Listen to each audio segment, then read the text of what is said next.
Use করেছে, যেখানে তাদের সুবিধা হয়েছে সেখানে কোরআন মেনেছে, যেখানে তাদের বিপরীত গিয়েছে সেখানে কোরআন মানে নাই।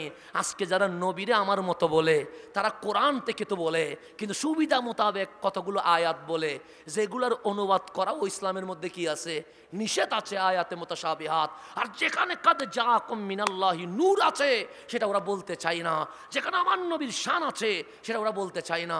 সেদিন আমার নবী আমাদেরকে ছেড়ে দিবে। তো আল্লাহ বলছে, তুমি যদি মুসলিম উম্মার ঐক্য চাও, ওই রশির নাম রহমতুল্লিল।